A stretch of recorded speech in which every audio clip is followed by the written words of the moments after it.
Amen, amen, amen. Mes excuses, hein. Amen. Donc, comme je disais, le rôle du Seigneur, ce n'est pas de mettre son enfant dans le trouble, hein, mais c'est toujours de rassurer son enfant. Et avec beaucoup d'exemples de la Bible, si le Seigneur, c'est vraiment en fait lui qui nous a parlé et qu'on lui a pris de manière sincère, et si c'est une prophétie qui revient, je ne pense pas que ça soit, que l'ennemi en fait puisse encore avoir l'occasion de revenir dessus. Pourquoi? Parce que nous voyons un tout petit peu l'exemple de Joseph dans la Bible, où le roi Pharaon a eu son songe deux fois d'affilée. Et quand il était question que Joseph en fait puisse l'expliquer, si vous lisez bien, Joseph va dire à Pharaon que écoute Pharaon, parce que tu as vu le songe une deuxième fois, c'est justement en fait la preuve que cela est véridique et que cela va arriver. Voyez un peu. Donc voici un premier exemple. On va encore prendre l'exposé qui est en cours, je crois que c'est le frère Salomon, avec Gédéon. Gédéon va avoir un premier signe avec le Seigneur. Il va avoir un premier signe avec le Seigneur. Et Gédéon va aller auprès du Seigneur. Il va dire au Seigneur, Seigneur, on peut trouver cela dans Juge chapitre 6, à partir du verset 17 là-bas. Il va dire au Seigneur, Seigneur, si c'est toi qui m'as vraiment parlé, montre-toi encore une deuxième fois pour que j'ai la preuve que c'est vraiment toi. Et le Seigneur va venir auprès de Gédéon, il va le confirmer, il a envoyé son ange, et l'ange en fait va consumer l'holocauste et va partir. Et du coup, ça a renforcé en fait Gédéon dans sa démarche, pour qu'il ait davantage confiance en Dieu. Voyez un peu. Alors que si ce n'était pas de Dieu, l'ange du Seigneur ne serait pas venu. C'est pour ça que je dis que si on a vraiment un cœur sincère et qu'on prie vraiment le Seigneur, que Seigneur, je ne comprends pas. Sans oublier que, frère et sœurs, c'est très important aussi, Gédéon était le plus jeune de sa famille. Un jeune homme comme ça, un jeune homme, il voit une telle chose, il est dans le trouble, il ne sait pas ce qui se passe.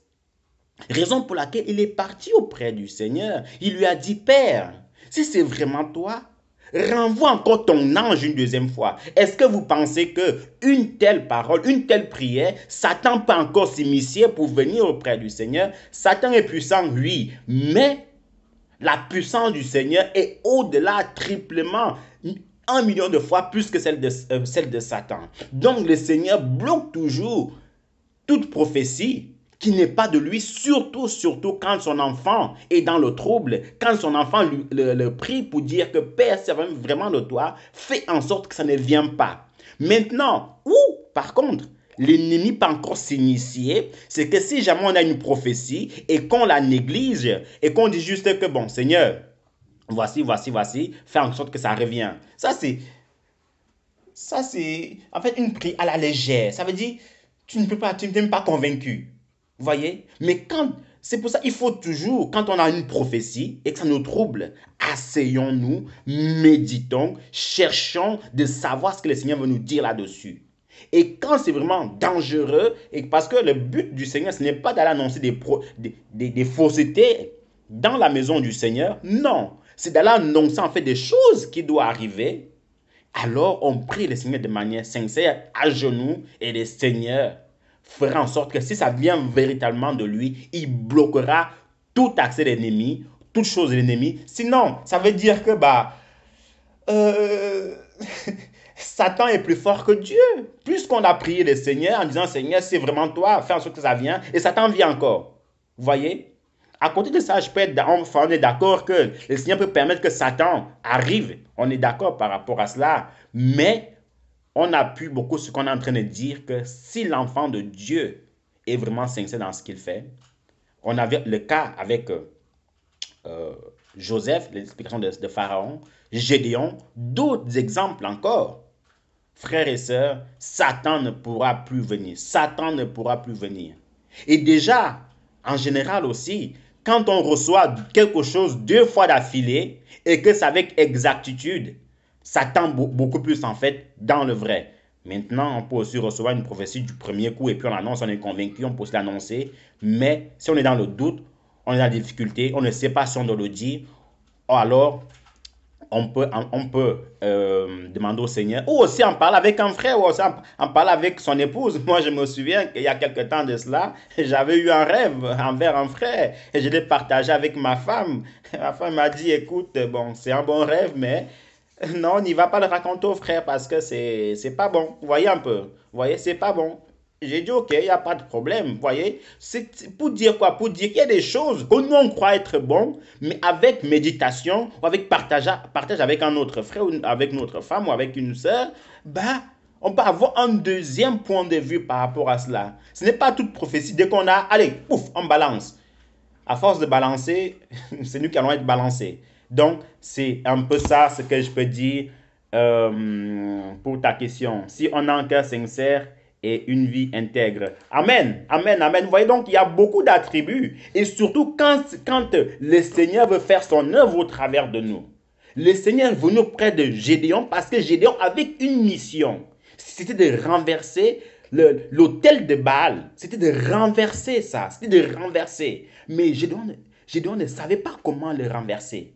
Vous voyez? Et le Seigneur est venu pour dire que non, non, non, c'est bon mon fils, c'est moi qui t'envoie. Et vous voyez à la fin, ça, comme on dit, ça a mis tout le monde d'accord. Même le père de Gédéon qui était au place à cette époque-là. Là, il me dit que si ce Dieu-là est Dieu, qui vient se défendre tout seul. Qui vient se défendre tout seul. Alors que ça ne venait pas de Dieu, on aurait d'abord dû fouetter Gédéon.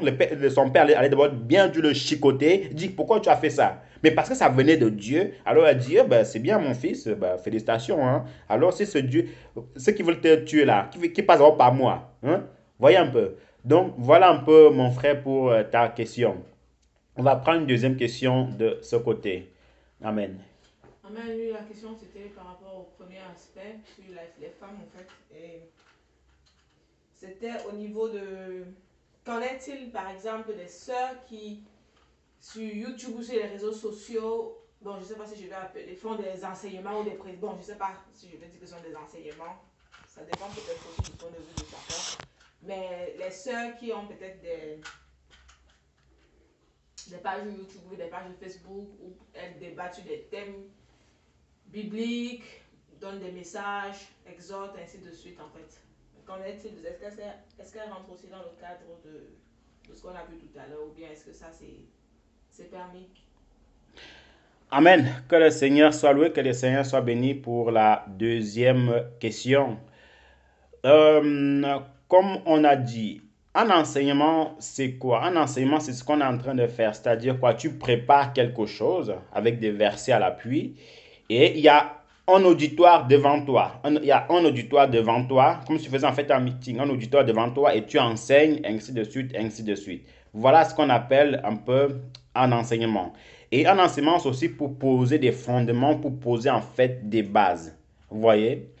Maintenant, donc, s'il y a une sœur qui a une chaîne YouTube qui est consacrée vraiment en fait aux enseignements, consacrée en fait aux enseignements ou aux exhortations, alors bah, cette sœur-là en fait n'est pas dans le plan de Dieu parce qu'elle mélange les deux. Elle mélange l'enseignement qui est déjà faux pour elle.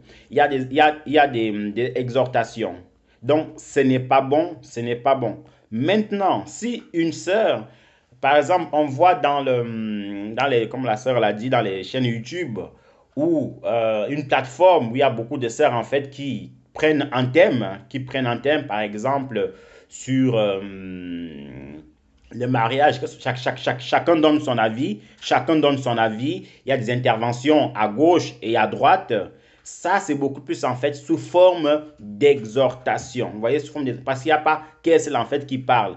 Et en partant de cela, en fait, tout le monde est béni. Elle peut encourager les gens. Elle peut exhorter les gens. Parce que on peut aussi dire que est-ce que l'enseignement et l'exhortation, ce n'est pas la même chose? Ça se ressemble plus ou moins. Mais la seule différence qu'il y a là, c'est que, comme je viens de dire, c'est que tu prépares quelque chose. Comme ce qui est en train d'être passé de ce qui est en train de se passer maintenant, j'ai préparé cet enseignement-là, je l'ai préparé avec des versets à l'appui et je le donne à l'auditoire et je le donne en fait à tout un chacun, vous voyez, sans qu'il y ait des interventions, ainsi de suite, ainsi de suite.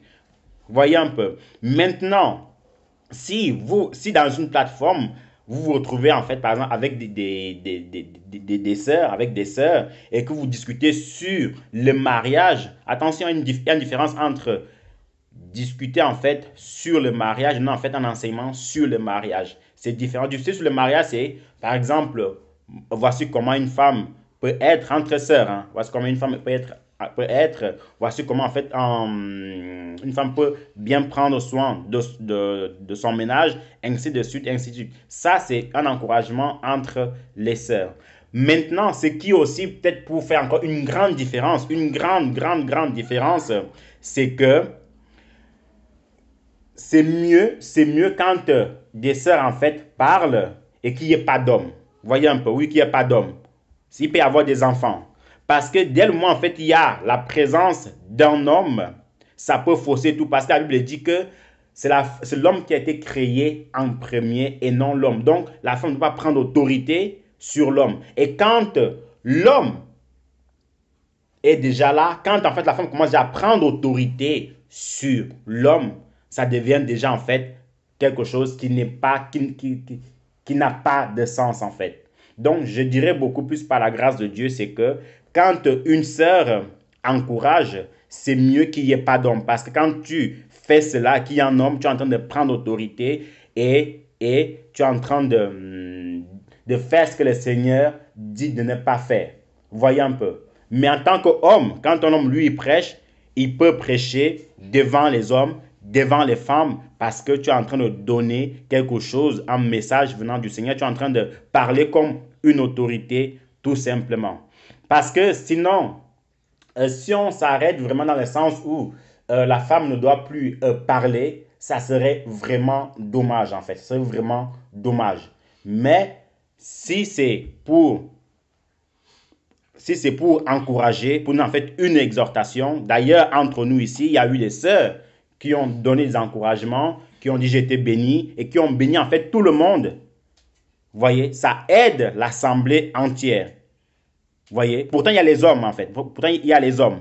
Donc il faut vraiment en fait faire cette différence-là entre donner un enseignement et encourager ou exhorter. Même dire quelque chose qui va aider le peuple du Seigneur. Donc, pour attraper un temps, on va prendre le dernier allô du frère Évariste. C'est tellement... Amen. On va prendre le dernier allô du frère Évariste et puis on va avancer.